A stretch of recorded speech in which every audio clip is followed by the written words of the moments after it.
कल द्वितीय तृतीय श्लोक हुआ था, विषय बता दिए थे। भाष्य टीका विवरण के संग्रह यहाँ पे किया जा रहा है व्याख्यान क्लेश निवृत्ति करने के लिए। आगे तृतीय श्लोक भी उच्चारण किए थे। नित्य स्वाध्याय विधितो धित्य वेदांतमस्य ये संशेरतेर्थे ते सूत्र भाष्यादिषु अधिकारिणः। इसके विचार चलेगा। लेकिन ये जो भाष्य टीका विवरण आदि का संग्रह कर रहे हैं, तो ये भाष्य टीका आदि के अधिकारी कौन हैं, तो उनके लिए ये बता रहे। ये नित्य स्वाध्याय विधितः वेदांतम अधीत्य, नित्य स्वाध्याय विधि से वेदांत शास्त्र को अध्ययन करके, क्योंकि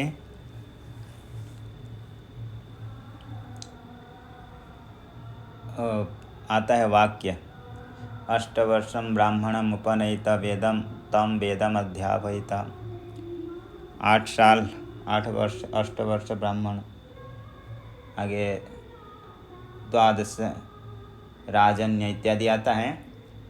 उपनयन संस्कार आदि करके उनको वेद गुरुकुल में अध्ययन करने के लिए भेजते थे। तो वहाँ रह करके नित्य स्वाध्याय विधि अपनी शाखा की अध्ययन आदि करते थे। उसके उपरांत भी वह गुरुकुल में तो व्याकरण आदि छंद शास्त्र आदि अध्ययन सभी करते थे, और वेद का भी उच्चारण गुरु मुख से उच्चारण करते थे।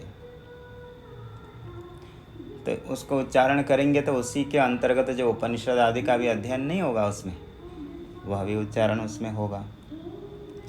तो ये नित्य स्वाध्याय विधितः, क्योंकि शास्त्र में आता है कि स्वाध्यायो अध्येतव्यः, स्वाध्याय का अध्ययन करें, ऐसा स्वाध्यायो अध्येतव्यः।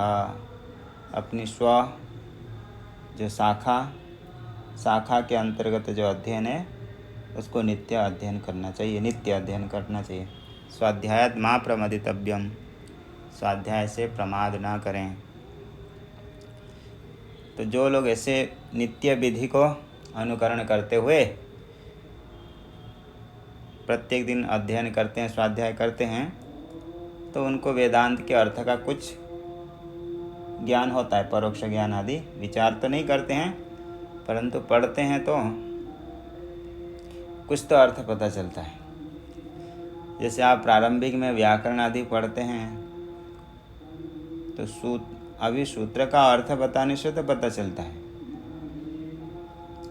परंतु आगे जाकर के जब बारंबार उसको पारायण करते हैं, सुबह सूत्र कंठस्थ हो जाता है, और अभ्यास रहने पर क्या होता है, बारंबार पढ़ते पढ़ते भी उसका अर्थ ज्ञान हो जाता है, थोड़े थोड़े अर्थ पता चल जाता है उससे। इसी प्रकार नित्य स्वाध्याय विधि से यदि अध्ययन करते हैं तो कुछ व्याकरण आदि भी तो अध्ययन करते हैं। ऐसे नहीं है कि सिर्फ वेद ही पढ़ते हैं, वो लोग व्याकरण आदि भी पढ़ते हैं, न्याय शास्त्र व्याकरण दर्शन आदि, तो उनको शब्द का अर्थ ज्ञान होता है, परंतु विशेष विचार करने के लिए आगे वेदांत विचार किया जाता है। तो नित्य स्वाध्याय विधि से अध्ययन करके उसके अर्थ में जब वो संशय करते हैं, ते संशयरते अर्थे, वह वेदांत के अर्थ में जब संशय करते हैं,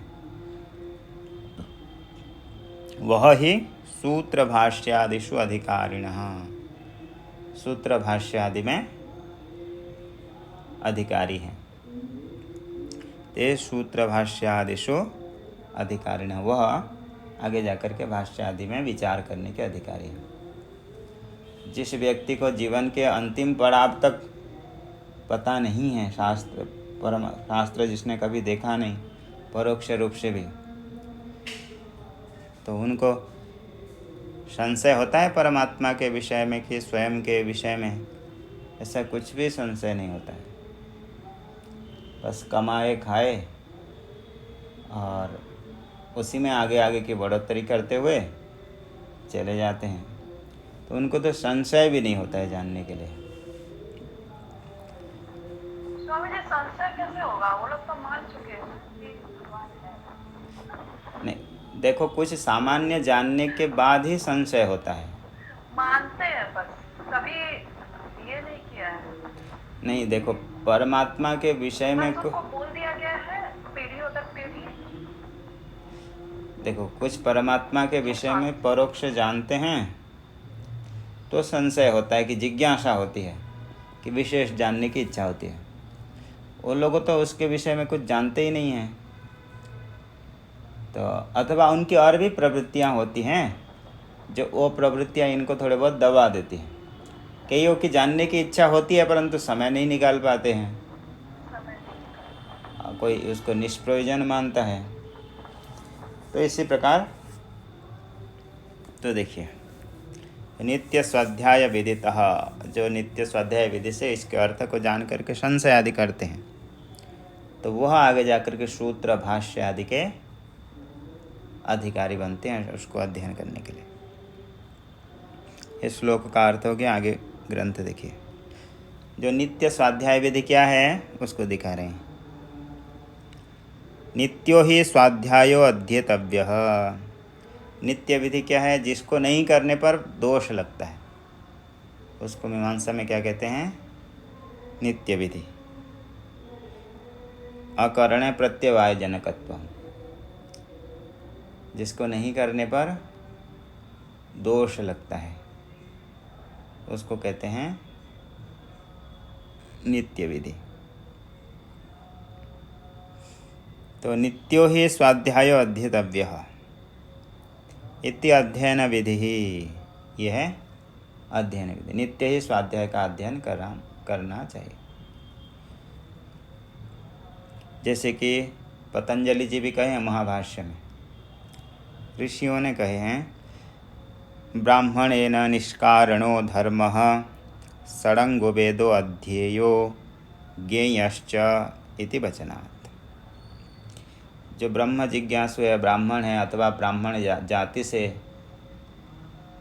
उनको तो अपनी धर्म की रक्षा के लिए, संस्कृति की रक्षा करने के लिए भी निष्कारणों यानी निष्प्रयोजन कि हमें इससे क्या मिलेगा, ऐसा नहीं है। निष्कारण ही उसको अध्ययन करना चाहिए रक्षा करने के लिए, कि हम इसको अध्ययन करेंगे तो हमें इससे हमें धन मिलेगा, इससे हमें लाभ होगा, इसी उद्देश्य से अध्ययन करना नहीं। पतंजलि जी कहते हैं निष्कारण, बिना प्रयोजन के, प्रयोजन यानी बिना कारण के, कि अर्थ के कोई किसी प्रयोजन के लाभ जाने बिना, उनको क्या कहें? धर्म षडंगो वेदो अध्यय, अंग के साथ वेद का अध्ययन करना चाहिए। ज्ञेयश्च, उसका अध्ययन करें और उसके अर्थ का भी चिंतन करें, उसको जानें। ज्ञेयश्च इति वचनात्, ऐसे महाभाष्यकार जी का वचन है।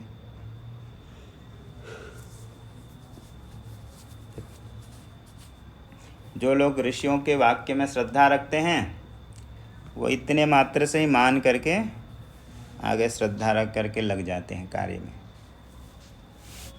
निष्कारणो धर्मः षडंगो वेदो अध्येयो ज्ञेयश्च। 6 अंग क्या क्या हैं वेद के? ऐसे तो बताए थे आप लोगों को।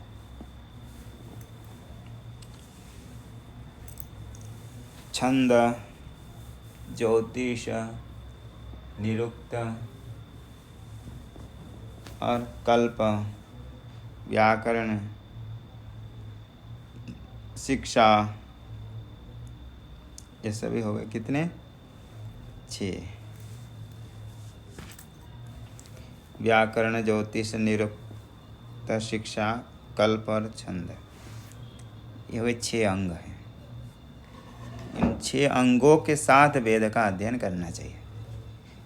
बिना व्याकरण जाने अध्ययन करेंगे तो कैसे होगा? पता ही नहीं चलेगा, बस सुनेंगे। और बाकी सभी को भी जानना चाहिए अंगों के साथ। स्वामी जी, हमारा जो ये पढ़ाई जब पाठ चल रहा है, इसमें से हम कितना कवर किए हैं ये वेदों के 6 अंग से? अब ये वेद का ही अंग तो नहीं, आप व्याकरण पढ़ते हैं वो उसका अंग है। और ये उपनिषद के विषय होने से कारण ये साक्षात वेद ही है। वेद का सार वेदांत है ये।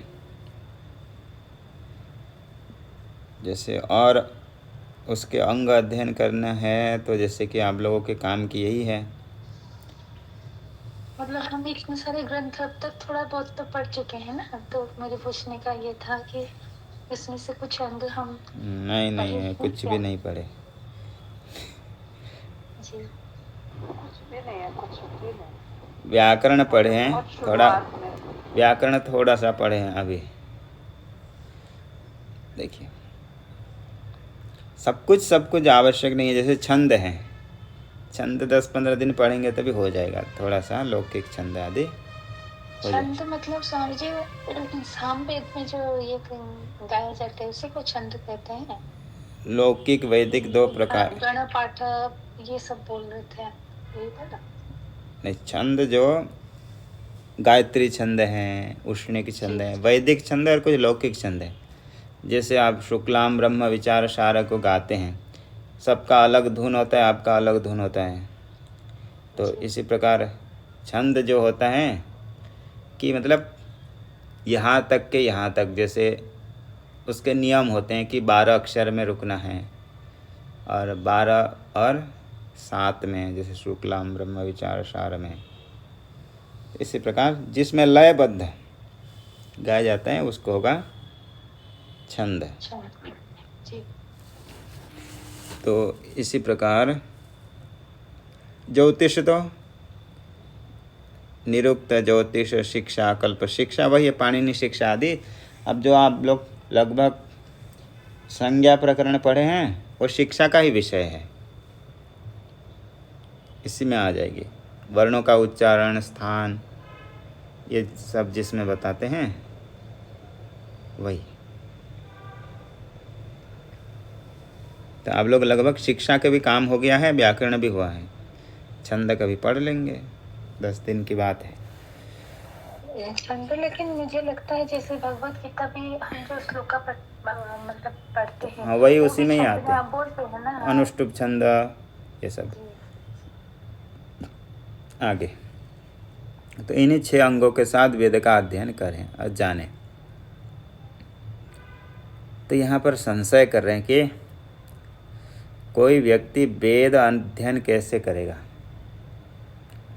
बोले कि कुछ तो कामना हो मन में तब वेद अध्ययन करेगा। बोले कि ऐसे कैसे वेद अध्ययन करेगा? जैसे आज के बोलते हैं कि संस्कृत पढ़ने से क्या रोजगार है, ऐसे बोलते हैं ना। यदि रोजगार नहीं होगा तो हम संस्कृत क्यों पढ़ें, ऐसे बोलते हैं।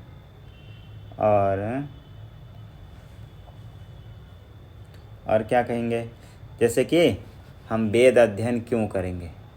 भाई वेद के द्वारा हम स्वर्ग को जानेंगे कि मोक्ष को जानेंगे, उसी विषय में जानेंगे, तब हम वेद को पढ़ेंगे। कि वेद पढ़ने से यज्ञ के बारे में पता चलेगा, यज्ञ करेंगे फिर हम कहाँ जाएंगे? स्वर्ग जाएंगे। यानी कुछ कामना हो तब हम क्या करना चाहिए? वेद को अध्ययन करेंगे। यदि कामना नहीं होगी तो कोई वेद अध्ययन करेगा नहीं, ऐसे कह रहे हैं, पूर्व पक्षी कह रहे हैं। और कामना होने पर वेद अध्ययन करेगा। और यदि आप बिना जाने किसी चीज़ की कामना होती है? नहीं होती। तो वेद अध्ययन किए बिना तो कामना भी तो नहीं हो सकती है। तो ये कैसे हुआ? कामना होगी तो वेद अध्ययन है, वेद अध्ययन होगा तो शास्त्रीय कामना है। जैसे कि आपको स्वर्ग के बारे में यदि ज्ञान नहीं होगा तो मुझे आवाज नहीं आ रही। आवाज़ नहीं आ रही? अभी आ रहा है। जी अभी आया। देखिए, यदि आपको वेद के विषय में ज्ञान नहीं है तो स्वर्ग के बारे में, किसी के बारे में, तो आपको स्वर्ग की तो कामना नहीं होगी। जब व्यक्ति स्वर्ग के बारे में नहीं जानता है, उसको स्वर्ग की कामना होती है? नहीं होती। नहीं हो सकते जी। और नहीं जानेंगे तो कामना होगी? नहीं होगी। नहीं और कामना नहीं होगी तो जानेंगे भी नहीं। तो इसको क्या कह सकते हैं? अन्योन्याश्रय हो गया ये तो। इसके होने पर, कामना होने पर वेद का ज्ञान होगा, वेद के ज्ञान होने पर कामना होगी। तो इसको क्या कहते हैं? अन्योन्याश्रय दोष। एक के ज्ञान के लिए दूसरे ज्ञान की आवश्यकता है। इसके ज्ञान के लिए ए के ज्ञान के लिए बी की ज्ञान की आवश्यकता है, बी के ज्ञान के लिए ए की आवश्यकता है। तो इसी प्रकार पूर्व पक्षी यहाँ पे ऐसे कह रहा है कि इसमें तो अनन्याश्रय दोष हो रहा है। देखिए, काम्यत्व ही वेदाध्ययनस्य अन्योन्याश्रयता। यदि आप काम्यत्व ही वेदाध्ययनस्य अन्योन्यत्व, यदि आप कामना होने पर वेद के अध्ययन करते हैं ऐसे कहोगे तो अन्योन्याश्रय दोष होगा, जो अभी आप लोगों को दिखाई। काम्यत्व ही वेदाध्ययनस्य अन्योन्याश्रयता। यदि आप काम्यत्व मानेंगे, कामना मानेंगे कि कामना होने पर वेद के अध्ययन होगे, ऐसा मानेंगे तो क्या दोष होगा?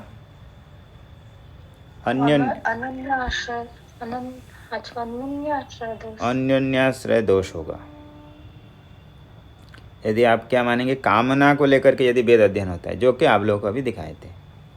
क्यों? इसी बात का स्पष्टीकरण करके बता रहे। देखो, अर्थावबोधे सति कामना। अर्थ का अवबोध, ज्ञान होने पर क्या होती है? कामना होती है।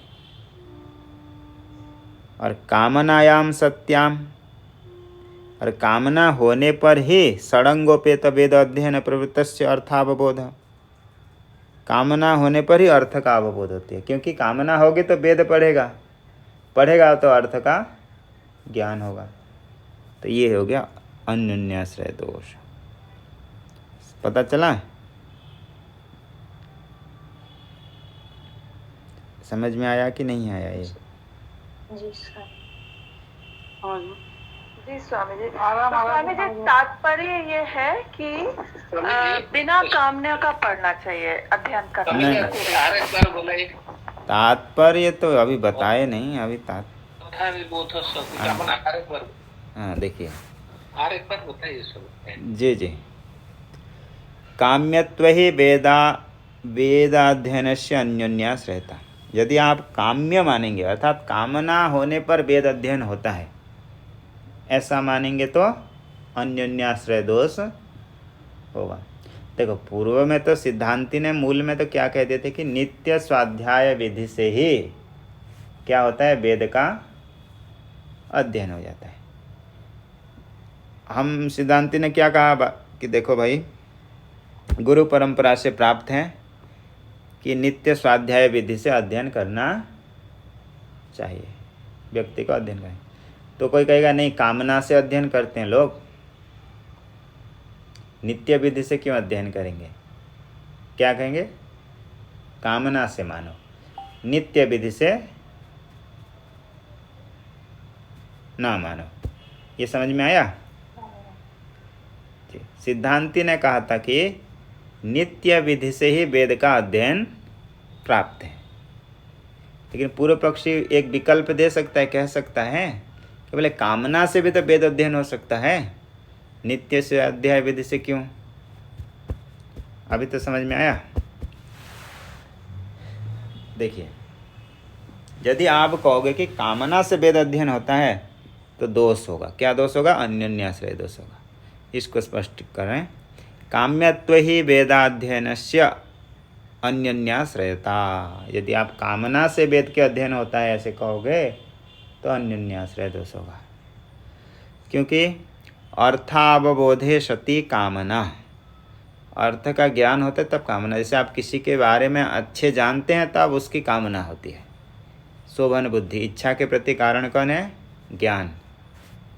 ज्ञान होगा तो इच्छा होती है, इसलिए जानाति इच्छति। ज्ञान नहीं होगा तो इच्छा भी नहीं होगी। अर्थावबोधे सति कामना, कामनायाम सत्याम। और बोला क्योंकि और कामना होगी तो षडंगोपेत वेदाध्ययनस्य अर्थावबोध। कामना होने पर ही व्यक्ति प्रवृत्त होगा वेद में, तो उसको अर्थावबोध होगा, प्रवृत्त होगा तो फिर उसको अर्थ का ज्ञान होगा। इसलिए दोनों में अन्यन्याश्रय दोष हुआ। तो वेद का अध्ययन कामना से है कि नित्य विधि से है? नित्य विधि से है, नहीं तो अनन्य आश्रय दोष लग जाए। हाँ, इसलिए कोई व्यक्ति शास्त्र पढ़ रहा है मतलब ये नहीं कहना चाहिए कि ये पेट पालने के लिए नहीं पढ़ रहा है।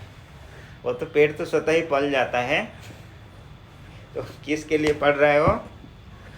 नित्य विधि से, स्वाध्याय। स्वामी जी, और अगर कामना ज्ञान की प्राप्ति के लिए हो तो वो भी अनुनाश्रय दोष होगा क्या? वो तो आगे जिज्ञासा है ना। आपने तो नित्य पढ़ रहे हैं, आप वो बताए ना कि जो नित्य वेद अध्ययन कर रहा है, फिर वेद अध्ययन करने के बाद उसको जिज्ञासा होती है कि इसके ऊपर मैं विशेष विचार करूं। जी। विशेष विचार करेगा तो उसको आगे ज्ञान होगा। जी। इसलिए वो ऐसे कामना से नहीं। जी। आगे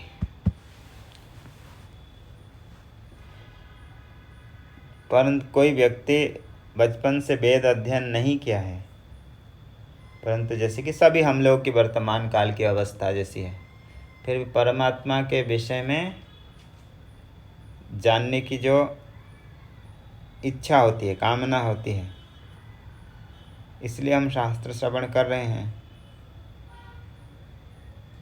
तो ये कामना से शास्त्र में प्रवृत्ति हो गई।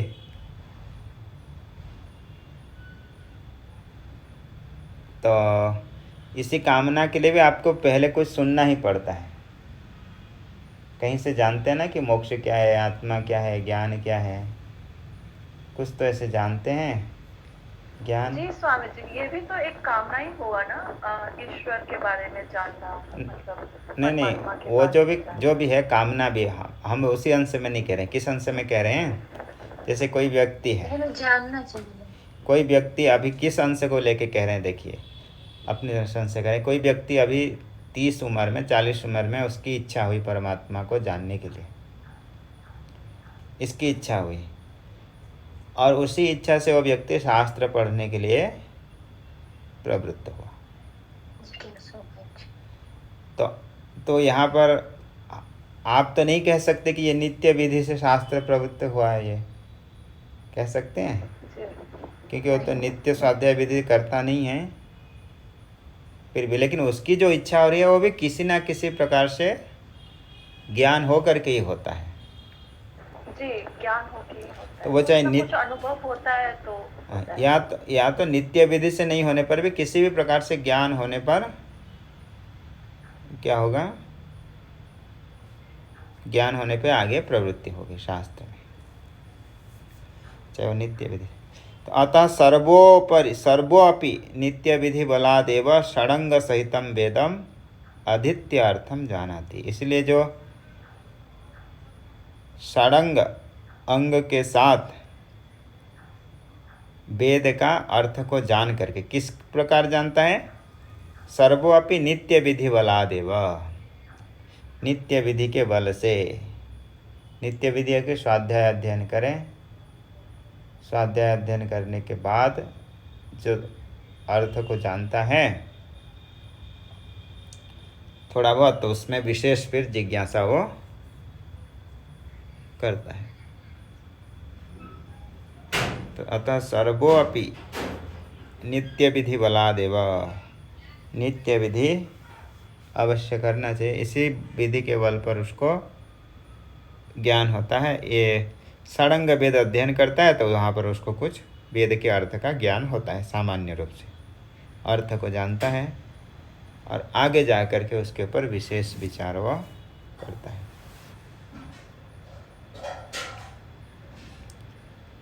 आगे रोज जितने पंडित जी लोग हैं वेद अध्ययन करते हैं तो सभी मोक्ष के मार्ग के अनुयायी हैं? नहीं, ऐसा नहीं है। जितने भी धोती पहने हैं मतलब मुक्ति के लिए धोती पहने, ऐसा है? नहीं, ऐसा भी नहीं है। परंपरा से तो चलो कोई नहीं, आगे हैं, चाहे साधु हो या धोती, सबके लिए कह रहे हैं कि ऐसा नहीं कि सभी लोग नहीं है। तो कश्चित उसके लिए कह रहे हैं। आगे मूल कश्चित यानी कोई उन वेदार्थ को जानने वालों में से कोई ऐसा था, इसलिए मनुष्याणाम सहस्रेशो कश्चित यतते, कोई एक दुर्लभ महापुरुष होता है जो उसके लिए जानने की चेष्टा करता है। कश्चित पुण्य पुंज परिपाक वशात निरतिशय पुरुषार्थ प्रेक्षायाम, ये वेद अध्ययन करता है तो वहाँ पुरुषार्थ के बारे में पता चलता ही है। तो जो परम पुरुषार्थ है उसको प्राप्ति करने की इच्छा से कश्चित पुण्य पुंज परिपाक वशात, उसके अनंत जन्म के पुण्य का जो पुंज समूह है उसके परिपाक, उसका फल देने का समय होता है, जिससे उसके मन में कुछ श्रद्धा होती है, ज्ञान के प्रति, परम पुरुषार्थ के प्रति जानने की प्रेक्षायाम, उसको प्राप्ति करने की इच्छा होती है। होने पर तदुपायम, तो उसके उपाय क्या है? क्योंकि मोक्ष के बारे में हम कहाँ से जानते हैं? शास्त्र से जानते हैं। शास्त्र से। तो उसके उपाय को भी हम कहाँ ढूंढेंगे? शास्त्र में ही, वेद में ही ढूंढेंगे। तो उसके लिए कह रहे हैं कश्चित पुण्य पुंज परिपाक वसात निरतिशय पुरुषार्थ प्रेक्षायाम, जो निरतिशय पुरुषार्थ की प्रेक्षा इच्छा होती है, होने पर तद उपायम, उस परम पुरुषार्थ की जो उपाय है उसको वेदेषु अन्वेष्य इदम अवगच्छति, वेद में अन्वेषण करके उसको क्या पता चलता है? देखो, आत्मानस्तु कामाय सर्वं प्रियं भवति, ये संसार में जितने भी प्रिय हैं हमारे, वो किसके लिए प्रिय है? आत्मनस्तु कामाय, अपने लिए सभी प्रिय हैं। न पति कामाय पति प्रिय भवति, न पुत्र कामाय पुत्र प्रिय भवति, पुत्र की प्रिय के लिए पुत्र प्रिय नहीं, आत्मनस्तु कामाय पुत्र प्रिय भवति। इसको विचार करेंगे कल। ओम पूर्णमदः पूर्णमिदं पूर्णात्